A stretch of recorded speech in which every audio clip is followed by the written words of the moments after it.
Good morning, students. I hope all are fine, beta. So, beta, in this series, we have started chapter optics.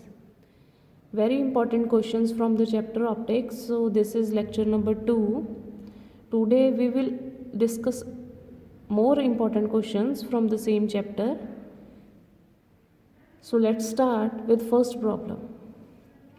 So in the first problem, beta, a small bulb is placed at the bottom of a tank containing water to a depth of 80 cm. ਬੇਟਾ ਇਸ ਦੇ ਵਿੱਚੋਂ ਕੀ ਬੋਲ ਰਿਹਾ ਕਿ ਇੱਕ ਸਾਡੇ ਕੋਲ ਕੀ ਹੈ, ਇੱਕ ਟੈਂਕ ਹੈ ਜਿਸ ਦੇ ਵਿੱਚ ਵਾਟਰ ਹੈ ਔਰ ਉਸ ਟੈਂਕ ਦੀ ਵਾਟਰ ਦੇ ਫਿਲ ਹੋਣ ਨਾਲ ਕਿੰਨੀ ਡੈਪਥ ਹੈ ਬੇਟਾ 80 ਸੈਂਟੀਮੀਟਰ ਹੈ। फाइंड की करना है बेटा, what is the area of the surface of water through which light from bulb can emerge out. बेटे आपां की फाइंड करना है, उस टैंक का एरिया, किस चीज़ का एरिया बेटा, उस सरफेस ऑफ वाटर तो जदों लाइट बेटे बल्ब की की होगी इमर्ज आउट हो जाएगी। ठीक है जी। तो इनू बेटे आप एक छोटा जिहा फिगर नू ड्रॉ करके बेटे आप देखते हैं। सपोज बेटा this is water tank which is filled with water up to depth बेटे 80 सेंटीमीटर 80 सेंटीमीटर। इट मीनस ये वाली जो डेप्थ है बेटा वो कितनी है 80 सेंटीमीटर है। उस तो बाद उसने की बोलिया बेटा, अब small bulb is placed at the bottom of the tank. तो हुण की है बेटे, आप एक बल्ब है जिसनों आप इत्थे एस दे नाल डिनोट किया बेटा, बल्ब नूं प्लेस किया at the bottom of the tank. हुण आप फाइंड की करना है बेटा कि जो इसकी रे ऑफ लाइट बेटे इसकी लाइट है जाऊगी तो थ्रू द सरफेस जाऊगी बेटा, वो कितना एरिया कवर करूगी। सपोज कर लो आप इस चीज़ के नाल इसनूं डिनोट कर रहे हैं, तो आप इस एरिया नूं, इस बल्ब की जो लाइट है बेटे इमर्ज आउट होगी कदों बेटे, जदों ये एंटर करूगी थ्रू द सरफेस। तो उस एरिया नूं बेटे आप की करना है, फाइंड करना है। इट मीनस आह वाला पोर्शन है जो ये एरिया है इसनूं फाइंड आउट करना है। फॉर दिस बेटा आप एक परपेंडिकुलर नूं ड्रॉ किया। ठीक है जी। इस पॉइंट नूं आपां ओ कंसीडर किया, इस नूं आपां पी कंसीडर किया। तो बेटे की है देखो, हुण अगर ये एस अपने कोल की है बेटा बल्ब है, अगर उसकी लाइट थ्रू द सरफेस जाऊगी तो it मीनस this ray of light बेटा इंसीडेंट किस दे उत्ते करूगी, क्रिटिकल एंगल दे उत्ते करूगी। तो ये जो आई साडे कोल बेटा एंगल बनूगा वो क्रिटिकल एंगल बनूगा। बिकॉज आपां नूं पता है बेटे टोटल इंटरनल रिफ्लैक्शन दियां दो कंडीशनस ने। वन कंडीशन की है बेटे, object should be placed in the denser medium, and second one बेटे कि आई ग्रेटर दैन सी होना चाहिए। ठीक है जी। तो उत्थे आपां बोलते हैं कि वैन आई इक्वल्स टू सी तो आर की हुंदा बेटा, जो साडी रिफ्रैक्शन हुंदी है थ्रू द सरफेस हुंदी है। ठीक है जी। तो हुण ये क्वेश्चन आई होप बेटे समझ आ गया होगा कि आपां करना की है।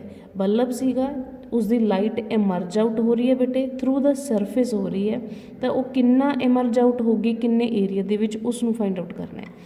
तो इट मीनस बेटा एरिया, अगर आप एक अपना रफ व्यू देखिए, एरिया की होंगे बेटा पाई आर दा स्केयर होंगे। ठीक है जी। तो आर अगर देखिए बेटे ओपी बन रही है तो पाई इंटू ओपी का की हो जाऊगा बेटा स्केयर हो जाऊगा। इट मीनस सानू ओपी फाइंड आउट करना पऊगा। तो ओपी आप किस टाइप नाल फाइंड कर सकते हैं बेटा, इस ट्रायंगल दे विच पंडित बद्री प्रसाद का फॉर्मूला लगा के आप बेटा ओपी नूं फाइंड आउट कर सकते हैं। तो जदों तुसीं पंडित बद्री प्रसाद वाला फॉर्मूला लगाओगे थीटा भी आऊगा। थीटा किहड़ा बेटा साडा एक क्रिटिकल एंगल है। तो it means firstly we have to find the critical angle, because बेटा in the statement refractive index of water is given. So as you know बेटा म्यू दा रिलेशन बेटे 1/sin c। ठीक है जी। और बेटे sin c इक्वल्स टू 1/μ और 1/1.33। तो बेटा sin c इक्वल्स टू 0.7518 और बेटे c इक्वल्स टू जो साइन इनवर्स करोगे बेटा तो c का जो एंगल है 48 डिग्री 45। c की वैल्यू ये आ जाएगी। तो इट मीनस हुण बेटे असीं की फाइंड करना है, ओपी नूं फाइंड आउट करना है। ठीक है जी। तो OP ਨੂੰ ਕੀ ਕਰੋਗੇ बेटा, अगर देखिए पंडित बद्री प्रसाद ਦਾ ਫਾਰਮੂਲਾ ਆਪਾਂ ਕਿਵੇਂ ਲਗਾਉਂਦੇ बेटा, जो ਸਾਡੀ ਅਨਨੋਨ ਸਾਈਡ ਹੁੰਦੀ ਹੈ ਔਰ ਜੋ ਨੋਨ ਸਾਈਡ ਹੁੰਦੀ ਹੈ ਜਿਸ ਦੀ ਵੈਲਿਊ ਸਾਨੂੰ ਪਤਾ ਹੁੰਦੀ ਹੈ, by using both the values बेटे we can calculate the angle. ठीक है जी। तो हुण आपां फरदर एंगल के बारे OP की वैल्यू फाइंड करांगे। तो OP बेटा जो असीं फाइंड आउट करना सी और जो सानू गिवन है, गिवन की है बेटे डैप्थ है, डैप्थ की है बेटा साडी OS। तो ये किहदे इक्वल बन गया बेटा, टैन थीटा दे। थीटा की है बेटे साडा C है। फरदर बेटे OP equals to OS into tan C। ठीक है जी। OS की है बेटे साडा 80 सेंटीमीटर साडे कोल गिवन है बेटा। टैन नू आपां एज इट इज़ लिखिया। C की वैल्यू कितनी है बेटे 48 डिग्री 45। ठीक है जी। तो बेटे जदों तुसीं हुण इस नू सॉल्व करोगे टैन 48 45 नू, इस दी वैल्यू हुंदी है बेटा 80 इंटू 1.1403 विच गिव्स बेटा, जदों इसनू सॉल्व करोगे बेटे तो तुहाडे कोल आऊगा 91.22 सेंटीमीटर। इट मीनस बेटे जो OP सीगा, OP दी साडे कोल वैल्यू बेटा वो कितनी आ गई 91.22 सेंटीमीटर। हुण आपां फाइंड की करना है बेटे, एरिया। तो एरिया नू फाइंड करन दे लई की करांगे बेटा, एरिया अपने कोल की है बेटे पाई इंटू OP दा स्केयर। ठीक है जी। तो पाई की वैल्यू बेटे 3.14 इंटू 91.22 दा होल स्केयर। बेटे इसनू सॉल्व करोगे तो आ जाऊगा 26128 सेंटीमीटर दा स्केयर। और बेटे अगर मीटर्स दे विच लिखना है 2.613 मीटर दा स्केयर।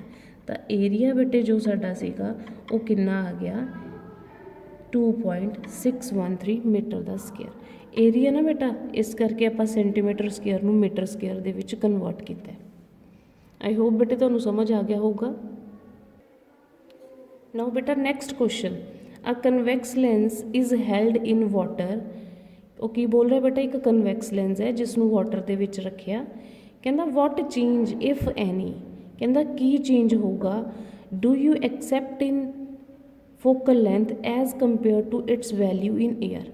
पहला बेटा कन्वैक्स लेंस नू वाटर दे विच रखिया, उस तो बाद वो कह रहा है कि अगर एयर दे विच रख दीए तो उसकी फोकल लेंथ दे उत्ते की चेंज आऊगा। बेटे हुण इसदा आपां नू पता है कि फोकल लेंथ का जो रिलेशन है वो आपां लेंस मेकर फॉर्मूला दे नाल करते हैं। तो लेंस मेकर फॉर्मूला की है बेटे 1/f equals to mu minus 1 into 1/r1 minus 1/r2 यही होंगे बेटा। तो आप जो देखा कि एफ कि प्रपोर्शनल है, इनवर्सली प्रपोर्शनल है mu they.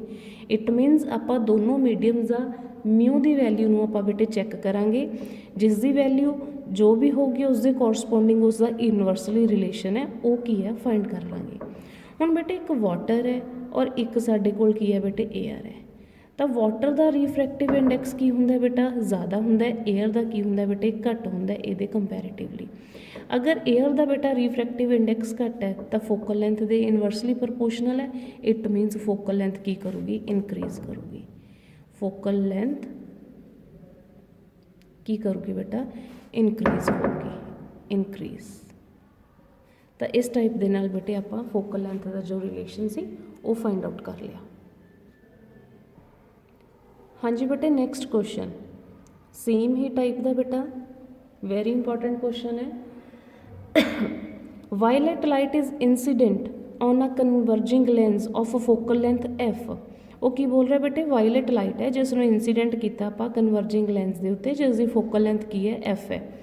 State with reason how focal length of the lens will change if violet light is replaced by the red light. Again बेटा वही जी क्वेश्चन है कि अगर असी वायलेट लाइट नू रेड लाइट के नाल की कर देंगे रीप्लेस कर देंगे तो उसकी फोकल लेंथ के उत्ते की इफेक्ट होगा। अगैन बेटा by using same formula 1/f equals to mu minus 1 into 1/r1 minus 1/r2। तो बेटा हुण आपां नूं पता है एक अपने कोल की है बेटे वायलेट है और एक अपने कोल की है बेटे रेड लाइट है। ਤਾਂ ਤੁਹਾਨੂੰ ਪਤਾ ਬੇਟਾ ਜੋ ਰੈੱਡ ਦਾ ਮਿਊ ਹੈ, ਮਿਊ ਆਰ ਹੈ, ਉਹ ਕੀ ਹੈ ਬੇਟੇ, ਲੈਸ ਦੈਨ ਹੈ ਮਿਊ ਵੀ ਦੇ। ਤਾਂ ਅਗਰ ਇਸ ਦਾ ਮਿਊ ਆਰ, ਰੈੱਡ ਲਾਈਟ ਦਾ ਮਿਊ ਆਰ ਕੀ ਹੈ ਬੇਟਾ, ਲੈਸ ਹੈ, ਤਾਂ ਫੋਕਲ ਲੈਂਥ ਕੀ ਹੋਊਗੀ, ਇਨਕਰੀਜ਼ ਕਰੂਗੀ। ਅਗੇਨ ਬੇਟਾ in this question focal length will increase. ਬੇਟੇ ਬਹੁਤ ਈਜ਼ੀ ਕੁਐਸਚਨਸ ਨੇ, ਮਾਈਂਡ ਦੇ ਵਿੱਚ ਸਿਰਫ ਫਾਰਮੂਲਾ ਯਾਦ ਕਰਨਾ ਹੈ, ਉਸਦੇ ਕੋਰਸਪੋਂਡਿੰਗ ਇਨਵਰਸਲੀ ਔਰ ਡਾਇਰੈਕਟਲੀ ਪ੍ਰਪੋਰਸ਼ਨਲ ਰਿਲੇਸ਼ਨਸ ਨੂੰ ਫਾਈਂਡ ਕਰਨਾ ਹੈ। ਬੇਟੇ ਬਹੁਤ ਵਾਰੇ ਕੁਐਸਚਨਸ ਆ ਚੁੱਕੇ ਨੇ CBSE ਦੇ ਐਗਜ਼ਾਮਸ ਦੇ ਵਿੱਚ, ਠੀਕ ਹੈ। ਤਾਂ ਬਸ ਇਹੀ ਟ੍ਰਿਕ ਹੈ ਬੇਟੇ ਇਹਨਾਂ ਨੂੰ ਕਰਨ ਦਾ। ਹਾਂਜੀ, ਨੈਕਸਟ ਕੁਐਸਚਨ ਬੇਟੇ, if the wavelength of incident light on convex lens is increased, ਉਹ ਕੀ ਬੋਲ ਰਿਹਾ, ਕਹਿੰਦਾ ਕਿ ਅਗਰ ਆਪਾਂ ਇੰਸੀਡੈਂਟ, ਕਨਵੈਕਸ ਲੈਂਸ ਹੈ ਬੇਟਾ, ਉਹ 'ਤੇ ਜੋ ਲਾਈਟ ਨੂੰ ਇੰਸੀਡੈਂਟ ਕਰ ਰਹੇ ਹਾਂ ਉਹਦੀ ਵੇਵ ਲੈਂਥ ਨੂੰ ਇਨਕਰੀਜ਼ ਕਰਤਾ, ਤਾਂ ਫੋਕਲ ਲੈਂਥ ਦੇ ਉੱਤੇ ਕੀ ਚੇਂਜ ਆਊਗਾ, ਠੀਕ ਹੈ ਜੀ। ਤਾਂ ਇਸ ਨੂੰ ਆਪਾਂ ਫਾਈਂਡ ਕਰਨਾ ਹੈ। ਤਾਂ ਅਗੇਨ ਬੇਟੇ by using same formula 1/f equals to μ minus 1 1/r1 minus 1/r2, ਇਹ ਤਾਂ ਪਤਾ ਹੈ। ਫਰਦਰ ਬੇਟਾ ਜੋ ਮਿਊ ਹੈ ਉਹ ਇਕੁਅਲਸ ਟੂ ਹੁੰਦਾ c/ਨਿਊ ਦੇ, ਔਰ ਬੇਟੇ ਜੋ ਨਿਊ ਹੁੰਦਾ ਉਹ ਇਕੁਅਲਸ ਟੂ ਹੁੰਦਾ ਲੈਮਡਾ ਐਫ ਦੇ, ਠੀਕ ਹੈ ਜੀ। ਤਾਂ ਹੁਣ ਉਸਨੇ ਫੋਕਲ ਲੈਂਥ ਦਾ ਰਿਲੇਸ਼ਨ ਪੁੱਛਿਆ ਕਿ ਫੋਕਲ ਲੈਂਥ ਕਿਵੇਂ ਚੇਂਜ ਹੋਊਗੀ ਜਦੋਂ ਵੇਵ ਲੈਂਥ ਨੂੰ ਇਨਕਰੀਜ਼ ਕਰੋਗੇ। ਤਾਂ ਬੇਟੇ ਜੇ ਵੇਵ ਲੈਂਥ ਨੂੰ ਇਨਕਰੀਜ਼ ਕਰਾਂਗੇ ਤਾਂ ਮਿਊ ਕੀ ਹੋਊਗਾ ਬੇਟਾ, ਡਿਕਰੀਜ਼ ਕਰੂਗਾ। ਅਗਰ ਮਿਊ ਡਿਕਰੀਜ਼ ਕਰੂਗਾ ਤਾਂ ਫੋਕਲ ਲੈਂਥ ਕੀ ਕਰੂਗੀ, ਇਨਕਰੀਜ਼ ਕਰੂਗੀ। ਤਾਂ ਇਟ ਮੀਨਸ ਆਲਸੋ ਬੇਟਾ ਫੋਕਲ ਲੈਂਥ ਕੀ ਹੋਊਗੀ ਬੇਟਾ, ਅਗੈਨ ਇਨ ਦਿਸ ਕੇਸ ਇਨਕਰੀਜ਼ ਕਰੂਗੀ। ਤਾਂ ਬੇਟੇ ਇਹ ਸਿੰਪਲ ਜਿਹੇ ਕੁਐਸਚਨਸ ਨੇ, ਆਪਾਂ ਸੇਮ ਟਾਈਪ ਦੇ ਡਿਸਕਸ ਕਰਦੇ ਹਾਂ ਸੋ ਦੈਟ ਤੁਹਾਨੂੰ ਇਹ ਟੌਪਿਕ ਅੱਛੀ ਤਰ੍ਹਾਂ ਕਲੀਅਰ ਹੋ ਜੇ। ਬੇਟਾ ਨੈਕਸਟ ਕੁਐਸਚਨ ਹੈ, calculate the critical angle for glass air surface. ਆਪਾਂ ਕੈਲਕੂਲੇਟ ਕਰਨਾ ਬੇਟੇ ਕ੍ਰਿਟੀਕਲ ਐਂਗਲ ਦੀ ਵੈਲਿਊ ਕਿਸ ਸਰਫੇਸ ਦੇ ਲਈ ਬੇਟੇ, ਗਲਾਸ ਔਰ ਏਅਰ ਸਰਫੇਸ ਦੇ ਲਈ। ਇਫ ਅ ਰੇ of light which is incident on air on a glass surface is deviated through 15 degree when angle of incidence 45 degree, ਠੀਕ ਹੈ ਜੀ। ਤਾਂ ਬੇਟੇ ਆਪਾਂ ਨੂੰ ਐਂਗਲ ਆਫ ਇੰਸੀਡੈਂਸ ਦਿੱਤਾ ਹੋਇਆ ਹੈ, ਡੈਵੀਏਟ ਕੀਤੀ ਹੈ ਬੇਟਾ ਥਰੂ 15 ਡਿਗਰੀ, ਔਰ ਆਪਾਂ ਕੀ ਫਾਈਂਡ ਕਰਨਾ ਹੈ, ਕ੍ਰਿਟੀਕਲ ਐਂਗਲ। ਤਾਂ ਆਪਾਂ ਨੂੰ ਪਤਾ ਹੈ ਬੇਟੇ ਕ੍ਰਿਟੀਕਲ ਐਂਗਲ ਦਾ ਜੋ ਰਿਲੇਸ਼ਨ ਹੈ ਵਿਦ ਰਿਸਪੈਕਟ ਟੂ ਮਿਊ ਦੇ ਨਾਲ, ਉਹ ਰਿਲੇਸ਼ਨ ਕੀ ਹੈ ਬੇਟਾ। ਤਾਂ ਆਪਾਂ ਇਸ ਨੂੰ ਕਿਵੇਂ ਫਾਈਂਡ ਕਰਾਂਗੇ, ਅਗਰ ਆਪਾਂ 1 ਔਰ 2 ਦੇ ਨਾਲ ਆਪਾਂ ਰਿਪਰਜੈਂਟ ਕਰ ਰਹੇ ਹਾਂ ਮੀਡੀਅਮਸ ਨੂੰ, ਤਾਂ 1/sin c ਦੇ ਇਕੁਅਲ ਹੁੰਦਾ ਬੇਟੇ, ਔਰ sin c ਕਿਸ ਦੇ ਇਕੁਅਲ ਹੋਊਗਾ ਬੇਟਾ, 1/1 μ2 ਦੇ, ਠੀਕ ਹੈ ਜੀ। ਔਰ ਫਰਦਰ ਬੇਟੇ 1/sin i/sin r ਬੇਟੇ ਆਪਾਂ according to the second law of reflection, ਔਰ ਇਸ ਨੂੰ ਆਪਾਂ ਕਿਵੇਂ ਲਿਖ ਸਕਦੇ ਹਾਂ ਬੇਟੇ, sin r/sin i, ਠੀਕ ਹੈ ਜੀ। ਹੁਣ ਆਪਾਂ ਬੇਟੇ ਵੈਲਿਊਜ਼ ਪੁੱਟ ਕਰ ਦਾਂਗੇ।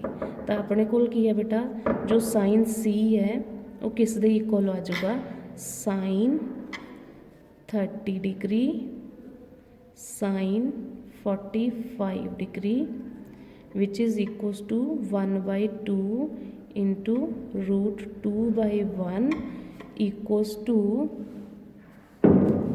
1/√2, ठीक है जी। और बेटे c किस दे इक्वल आ जाऊगा, c equals to sine inverse 1/√2, और बेटा जो इसनों सॉल्व करोगे तो यह आ जाऊगा 45 डिग्री। तो इस टाइप के नाल बेटा आप इसनों सॉल्व करना है, ठीक है जी। सिंपल जा क्वेश्चन है बेटा, अच्छी तरह उसनों रीड करो, समझो। सब तो पहला ये देखो कि फाइंड की करना है, और उस तो बाद देखो कि वैल्यूज़ जो गिवन ने उसका उस फॉर्मूला के नाल की रिलेशन है, तो बेटे तुसी ईजली न्यूमेरिकल्स नू सॉल्व कर पाओगे। सो फॉर टूडे बेटा this much is sufficient, think so. So बेटे if anyone having any query regarding these questions beta, you can ask in comment sections. Thank you, have a nice day.